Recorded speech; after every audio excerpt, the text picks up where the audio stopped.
Hey everybody, it's Fox with Foxeo Plays, and you're watching episode 1 of our Let's Play and Learn Japanese Bloodborne. First line here says Namae Kinyu, which is entering your name.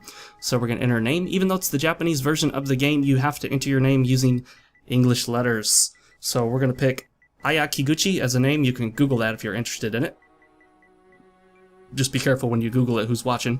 Seibetsu means gender. Currently selected is Dansei, which is male. We're going to switch that up to Josei. Josei, female, obviously. Toshigoro is your approximate age. We're going to go with youth, which in this case is read Jakunen, but don't worry too much about that. Usually you call someone young, you'd say the wakai is young. And then this is the selection for military experience, which, if I remember correctly, it's not normally a word I see in everyday Japanese. It's Jujin Keiken. Keiken is a common one, but the other one I didn't see too much. So I looked to see if I had any presets from the English version of the game. I did not. So we'll go ahead and get started. Kinyu Kanryo, which means finished. Boom. Yes and no are actually words used in Japanese versions of games quite a bit. The approximate equivalents in Japanese would be like height for yes and ie for no, but ie being no, it's the most common word for no. It's the first word you learn for no in Japanese.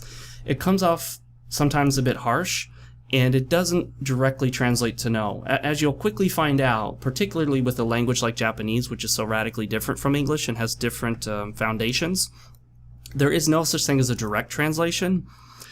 Basically, the best you can get is what we tend to call dynamic translations, where you try to translate the intended meaning. Down there in the corner just said Yosefuka's Clinic. Yosefuka is written in Katakana. So we'll pick some different characters to learn in each one of these episodes.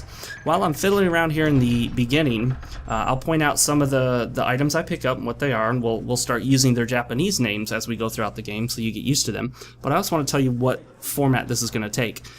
Each episode will have one hiragana character, one or two, and one katakana character, one or two, depends on how I'm feeling. And then we'll try to learn some kanji, which are the Chinese characters that Japan borrowed and adapted from China. No, they don't look the same as the Chinese characters now. Most of them don't, because they were essentially simplified differently than the way the Chinese simplified their characters after World War II. And then, in each episode, I may or may not, but I'll usually recommend a outside of the game resource. I'm trying to get this guy in the back, but it's just ain't working. There's a small delay on your inputs in this game, which sometimes can drive me nuts, but it is what it is. I'll try not to complain about the game much. This is all about the Japanese. So, in this case, what I'd like to do is start with the character that most people learn first, and it's the hiragana character for A. You'll see it on screen here. That is A. You can learn how they're written. You can visit a website where you can actually practice writing them. Link is in the description. And this is the character for A. It is never pronounced A, though when romanized into English letters, which are referred to as romaji, then we write it as an A, letter A. The character that you saw right there was shiraberu, which means basically to inspect or investigate in this case, or examine would probably be the best word for it. There's not a lot in here that you need to worry about other than buki. Buki. Characters are appearing on your screen. That means weapon. Good word to know for video games. You'll see it come up a lot. And we're going to select the nokogiri. Trying to remember what that other word is there. Nokogiri something. Nokogiri nata. That's it. The nokogiri nata. Alright guys, now one thing I'd like to do is recommend our resource of the video, resource of the day. I recommend the first textbook in the Genki series. This is a textbook used by some colleges. It's mainly meant to be a resource textbook for a college course, although some high schools use it, and you can use it to a certain extent to direct your own learning, although it is best used in conjunction with a professor or teacher. Right here is a great character to learn as Aoi. Aoi. It's the three characters A, O, and then the third character added to that is I, the three hiragana characters. Ao is the word for blue. Aoi is an adjective form, so you would put that in front of a noun. For example, if you wanted to say Aoi kuruma, kuruma means car, so Aoi kuruma would be blue car. Out by itself is the noun for blue. Great character to learn, great word to learn, because, you know, numbers, colors, simple things like that are great for learning. We will not be jam-packing tons of Japanese in every episode because it would just overwhelm you. If you do start to feel a little bit overwhelmed, don't worry about it. What we're going to do here is reinforce stuff a lot. We'll see the same things over and over and over again so that you guys can get used to it. So this is a interesting word here that I had to look up, but it's basically yuketsueki. Yuketsueki. Quite literally means blood transfusion liquid, or simply transfusion blood. Blood used in a transfusion. So yuketsueki is your blood vial. It's a much simpler word in English, whereas the whole idea of transfusion was completely lost. Yeah, so that's the thing. I believe that right there is pronounced suigindan. Correct me if I'm wrong. I know it's suigin, which is basically silver or mercury, quicksilver or mercury. And dan, I believe, is how that character is read when it's attached to specifics of a bullet. Once again, another yuketsueki. So again, we'll get used to yuketsueki, and you will know it by the time we're done here, guys. You will know it. Correct me if I'm wrong, guys, about that suigin dan, if dan is not the proper pronunciation when it's combined with another word. I would love to be corrected, and if so, I'll include the corrections in future episodes, and I will give you credit for it. Yuketsueki. And let's pull the lever and move on up. We'll mainly be focusing on Japanese language because there's not a lot in this game that really references Japanese culture and lore. This is very much an independent game, independent from the Japanese culture in general. And that one right there is kainbin. Kainbin. Which is essentially your Molotov cocktail. It doesn't contain the word Molotov or anything like that, but that's how the Japanese would refer to that. So, again, most of this is not going to be a literal translation or what's known as a direct translation because there's really no such thing. The more literal you try to get with translations, the less sense it makes. This right here is simply akari, or lamp. Kono akari kara, and then it just goes on and on there. So, oh, yume ni kairimasu ka? Kairimasu ka?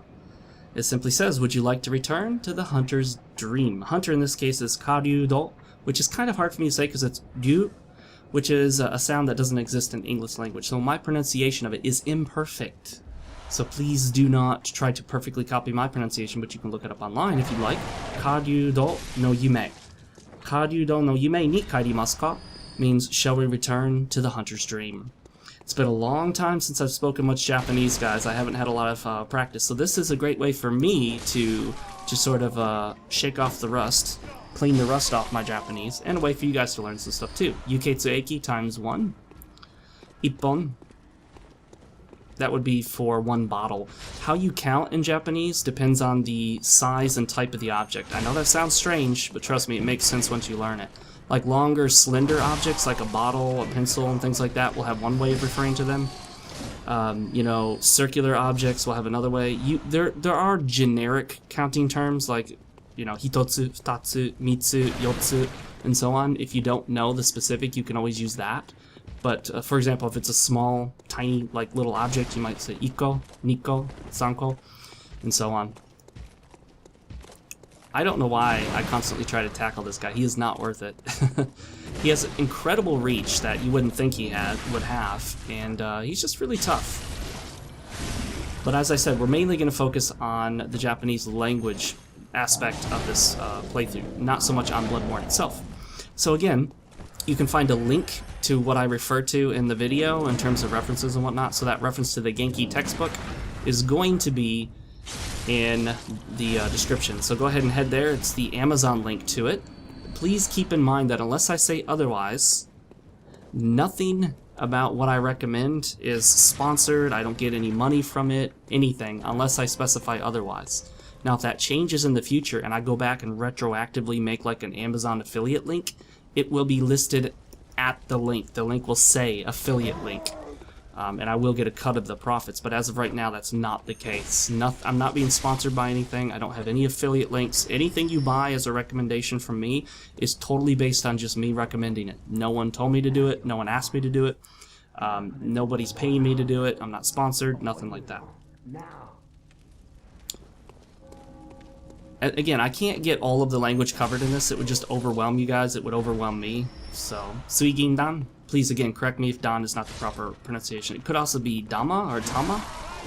There's different ways to read those characters. And normally, when a kanji character appears with other characters, you use what's known as the onyomi, or sometimes referred to as the Chinese reading. And then if it's standing by itself or with hiragana, you use what is typically the kunyomi, or the native Japanese reading. However, it does depend on a variety of other factors. That character you just saw right there, that item was a, let me take a look at this here real quick. Chiseki no kakera, which essentially translates to bloodstone fragment. In this case, it was translated in English to shard to give it some more flavor.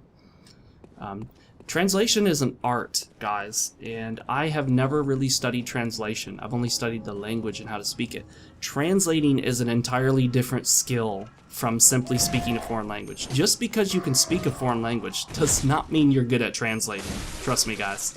Anyone who speaks a foreign language knows that when they get asked to translate something, if, you know, going from Spanish to English, German to English, that's usually pretty simple. Some more yuketsueki is usually pretty simple, but going from English to Japanese, Japanese to English, and translating, sometimes it's truly impossible. And one of the best ways to encapsulate how you can sometimes never translate something accurately is try to translate, say for example, the phrase, let me think of a good example, guys. I'm doing this off the cuff, so not a ton of preparation for all these. Well, I'm putting hours of preparation into these videos, but not as much as you might think, because I'm cheap like that. I'm lazy. Say, for example, "Otsukare-sama deshita." When you get ready to leave the office for the day, you turn to your coworkers and say, "Otsukare-sama deshita." How the heck do you translate that into English, guys? There is literally no possible way to translate that into any single English phrase or word. It's simply a concept that has to be described. Likewise, sayonara is a word every American knows, and they all think it simply means bye. But no. Don't go to Japan and say sayonara to everybody every time you leave to go somewhere, because that's not how it works.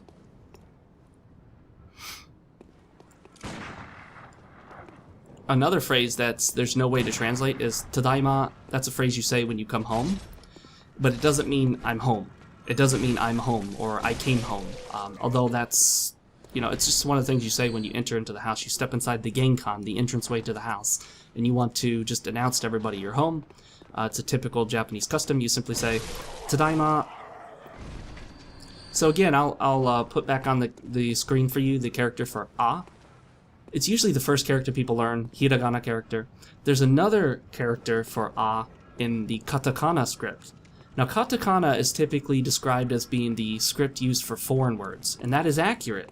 However, katakana has a wide variety of uses. Katakana can be used in order to make a word appear strange or unique. Katakana can even be used to add flavor to text. For example, in some manga, katakana is used, yuketsueki, the blood vial, which is translated as transfusion blood, it's used in manga. Katakana is used in manga oftentimes for the language used by, say, a robot.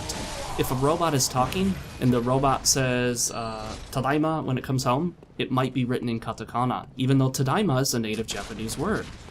That's not an English word or a German word. Like many words, like for example, the English word for bread. I'm sorry. Bread comes from, I think, the Portuguese word, which is pan. So in Japanese, bread is often written as pan in katakana script. But again, tadaima is not a Japanese word. Why would tadaima ever be written in katakana? There are many reasons to use katakana that go beyond foreign language words. Borrowed words are almost always listed in katakana. For example, if you list a word like pasokon, that comes from the word personal computer. It's a shortened version. Personal computer. Computer would be written in katakana because it's borrowed from English. But it's important to keep in mind that the Japanese language is not so simple. So don't try to oversimplify anything, is the best way to put it. Don't listen to people who want to tell you, oh, katakana is only for foreign words. No, it's for, there are a variety of uses. Some Japanese companies will list their company name or part of their company name in katakana just to kind of be edgy or cool or whatever. Now, one thing to keep in mind, this series will not teach you Japanese 101. It can't. That's not what it's designed for. You really need to take a class. That's what I would recommend as a class. There's almost no other way around that other than taking a class. Or, you know, you could always use a tutor. That would work as well. Simply having someone who speaks it very fluently, preferably a native speaker. That's going to give you the best results. Alright, let's grab the next item we're going to learn here, is the aburatsubo. Aburatsubo, which is essentially an oil urn or oil cup, translated into English by the translators as oil urn, which makes sense. Aburatsubo. So we'll try to use those terms for when we see these items, so you'll get used to them. It'll also help you with pronunciation, and just getting used to hearing Japanese is always a good thing. Whoa, he hit me. That's not good. If you do get the Genki series textbook, the first one, don't be afraid to go through the same sections multiple times. Repetition is your friend. Getting getting completely used to it. Kaimbin. And then this other one's going to be taimatsu. Taimatsu, which is essentially a torch. Taimatsu. I'm learning some of these words myself because, again, yuketsueki. I never had to learn the word for transfusion when I was in Japan, nor did I have to learn the word for urn, nor did I have to learn the word for torch, because, you know, I never encountered a torch in actual real life in Japan. That right there, I believe, is shiketsu? I think is how they want that pronounced. We're not going to worry too much about those, because those are some oddball words. Shiketsu no shizuku? But we're not going to worry about that too much. Again, I don't want you guys learning the strangest, weirdest,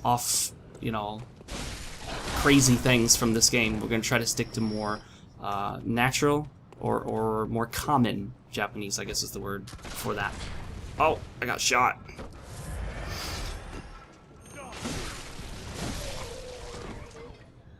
So we'll also repeat a lot of the same stuff repeatedly. Repeatedly repeating a lot over again. That's because that's what repetition is, right, guys? Like I said before, we're not going to worry too much about what's actually happening in the game, but we're definitely going to pick up on the Japanese that we can. So if you'd like, while you're watching this, and while stuff isn't really happening very much, you can practice writing the character for A. If you can, maybe print out a sheet. I'll try to get a link to it if I can find it. There's a sheet where basically you can print it out with your printer at home, and it gives you yuketsueki. You can get grids, basically squares, and the squares force you to write your hiragana and katakana characters in even proportions. What you don't want is to have a katakana character or a hiragana character that does not fit evenly in a square box. All of your characters, your kanji, hiragana, katakana, should all fit in approximately the same sized square box. Now, many of you are probably looking at these complicated Chinese characters, these kanji characters, and thinking, wait a minute, this complicated 15 stroke count character, it takes 15 strokes of your brush or pencil.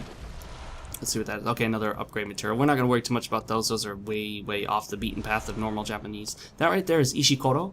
It's simply a pebble or stone. Ishikoro. Ishikoro. You're probably thinking, how can a 15 stroke count kanji character fit in the same size box as the hiragana character for A, which is far simpler? Well, it does, guys. It does. That is Japanese penmanship, is that all the characters are approximately pretty much the same size. If they're not the same size, it means your penmanship's going to look odd to people. So you really want them all to fit in the same similarly sized squares. So if you can print out that, remind me if I forget, guys, print out that sheet from the description. There's a link in the description. Print that out, or go to your, if you're in college, go to your college library where you can print it, wherever you can print it, and then yuketsueki. Make sure you fit all your practice characters that you're writing into those same square boxes. That way you have nice, even handwriting that looks more natural and more authentically Japanese. The saw cleaver has some definite advantages, by the way, guys. Yuketsueki. You're gonna know that word, guys. You're never gonna forget the word for Yuketsueki if you watch this whole playthrough. The playthrough will take more time than I had originally anticipated because I'm doing post-com. It is all post-com. It has to be. There's no way I could live-com it all and know what I'm going to say and know what I'm going to put on the screen and what resource I'm going to have for the day. You know, all that stuff. So, not only is it post-com, which takes twice as long as live-com, but I do a bunch of, not research, but I do a bunch of preparation. I prepare things, I get stuff ready, I go find links and put them in the description. I have to find a resource to recommend, choose the character of the day, you know, all that stuff. So there's a lot more to these episodes than any of my other playthroughs. So because of that, please do not think that you're going to get a new one every single day. I wish I could, but it probably won't work out that way.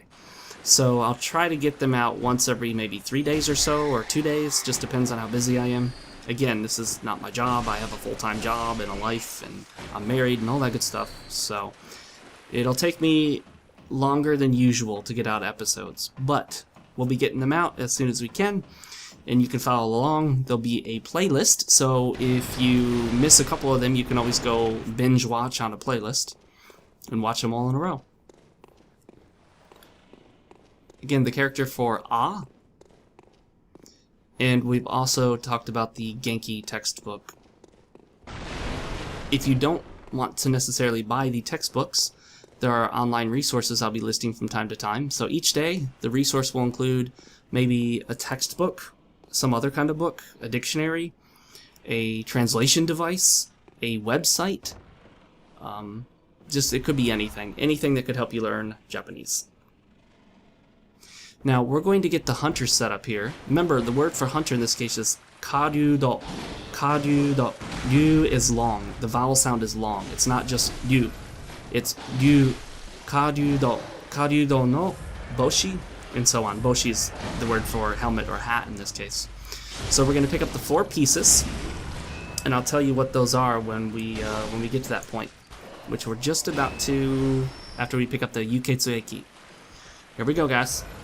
The top one is going to be, from top to bottom, Karyudo no boshi, shozoku, tebukuro, and zubon.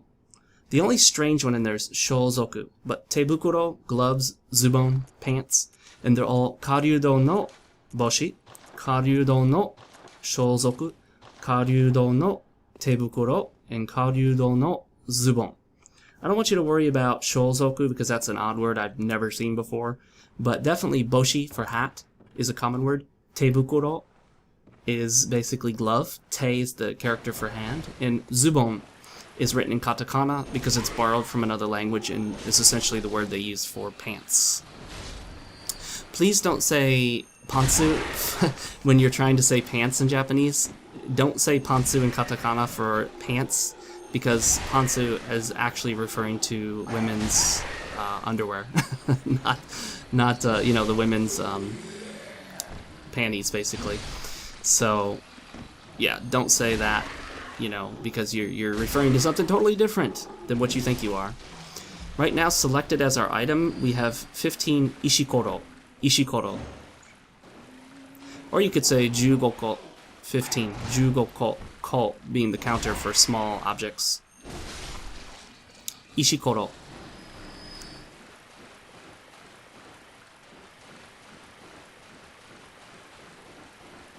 There are a lot of little spots in this game that seem like they should have something hidden in them or an item in them, but they don't. So, a lot of empty space.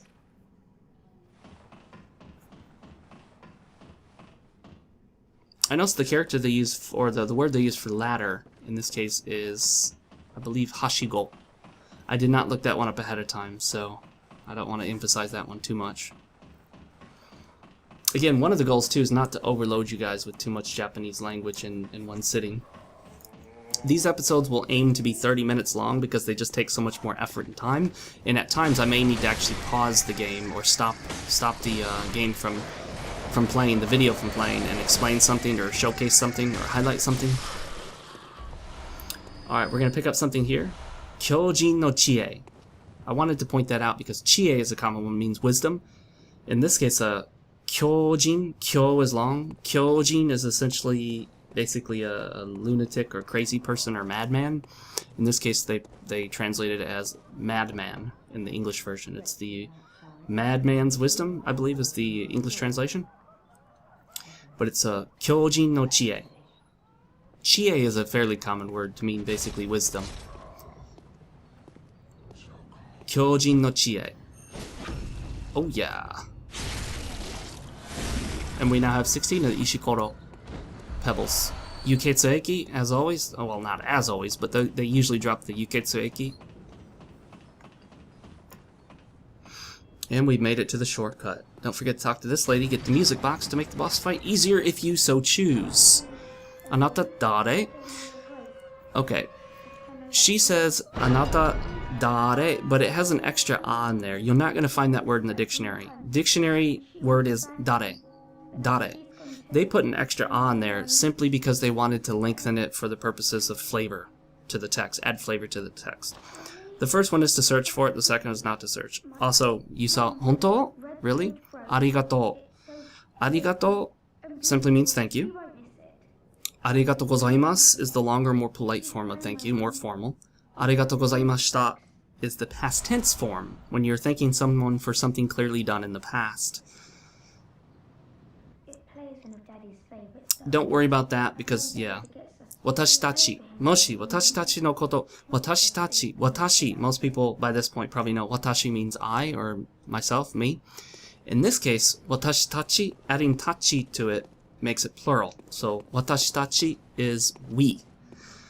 The plural form of I. And again, honto is for really or seriously. And arigato, which most of you already know from the song, like for example, Arigato, Mr. Roboto, which is just silly. Don't worry too much about that. The character they used for lonely, or scared actually, sorry, scared is, they used an inflection of sabishi. Sabishi. Sabishi means, more accurately and directly translated, if there were such a thing, kind of like lonely, but also carries other connotations of missing somebody or being scared. So as you can see, translation is an art. It's not a science. It may have some science to it, but it's more an art than a science. Here I just got kind of careless and started just swinging wildly. Yuketsueki. So we learned the character for A. We learned about Yuketsueki. We also learned arigato, which most of you already knew, but now you know arigato gozaimasu and arigato gozaimashita. Arigato gozaimasu being the more formal way to say it, and arigato gozaimashita being for a clear past tense, thanking somebody in the past tense, which is something we don't do in English. There is no past tense form of thank you in English because it's not a verb. And of course we learned watashi is I, and watashi tachi, adding tachi to watashi makes it plural to be we. Note that very rarely do Japanese people use those terms, only if it's necessary. For example, anata can even have sort of a harshness to it if used inappropriately. Typically you avoid saying words like you, I, and whatnot, and there aren't really clear words for him or her. In fact, the closest words for him or her are also used to denote like boyfriend, girlfriend, which is interesting.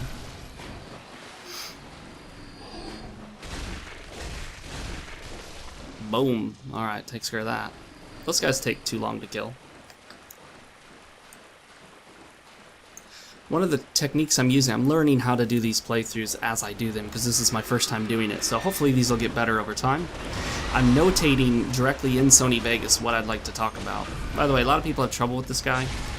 Just run up to him, get around behind, and do some backstabs, which are simply visceral attacks. Now the next thing we're about to pick up is the Nokogiri no Karyudo Sho. Karyudo Sho. Karyudo is for hunter, as we learned earlier. Karyudo, for example, Karyudo no Yume is the hunter's dream. Karyudo no Boshi is the hunter's helmet or hunter's hat. Karyudo no zabuton.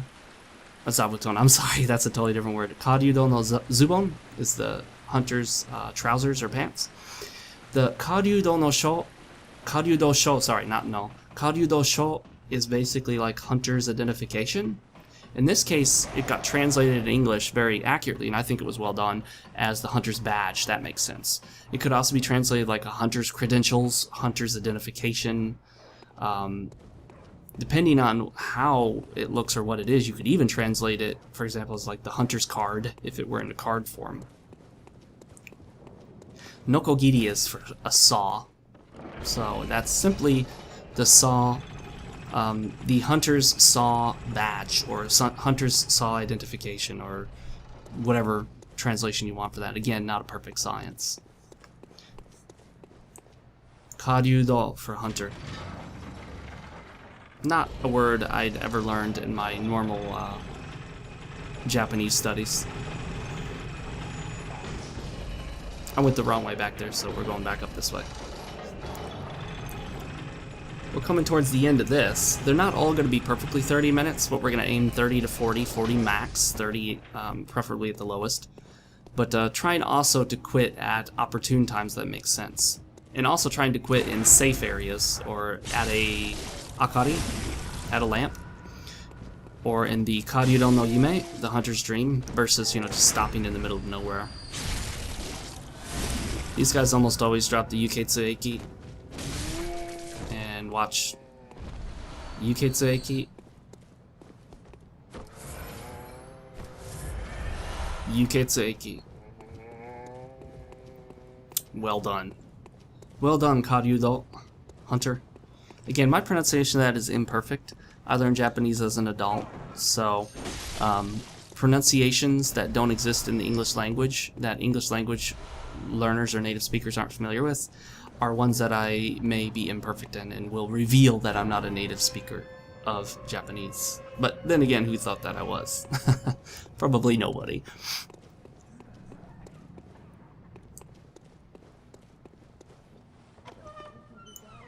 So we're coming towards the end of this. As we come towards the end, let's wrap it up by remembering some of the stuff we learned. In the beginning, we saw the characters for seibetsu, which was gender, dansei and josei. So those are some characters we can look at in more detail in the future. You might want to know those characters, because a lot of games will use those to help you to select gender, but then again, you can usually tell by looking also at the character to tell whether the character is male or female. There are some other interesting things about how they translate some of the classes, but again, most of those words are not common and not stuff that you necessarily would want to spend a lot of time worrying about. Remember, buki is for weapon, buki, which you'll see used a lot in a lot of different games. Obviously, it's a very game-related word in the world of video games, is buki, but maybe not one you'd see so much in your daily, day-to-day life. Arigato versus arigato gozaimasu versus arigato gozaimashita. The first one, arigato, being the least formal, where let's say your friend shows up and I don't know, says, "Oh, I got you a coffee." You might say arigato. Whereas if, say for example, your boss shows up to work and got you a coffee, instead you may say arigato gozaimasu. Whereas if someone tells you, "Oh, hey, you know what, that favor you asked me, I took care of it for you," you might say, arigato gozaimashita, because it was already done. It's been done. It's not an active current thing. It's a past tense kind of action that was done for you. So you would say, arigato gozaimashita. You could say arigato gozaimasu or arigato.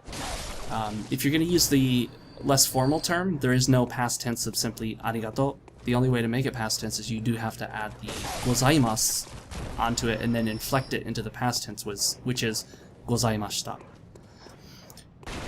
You'll learn in Japanese there are various terms. There are humble terms, there's the formal, there's the informal. There are a lot of different ways to speak depending on who you're speaking to that simply do not exist in English. Anta right there is an inflection. I don't know if inflection is the right word, but it's a variation of anata. It's a less formal variation. But guys, oh, and that's the indicator that we're done. I had a timer going, didn't realize it was going to do that. Make sure to practice the character for a and check out the other stuff. And I will see you guys later. Ja mata ne.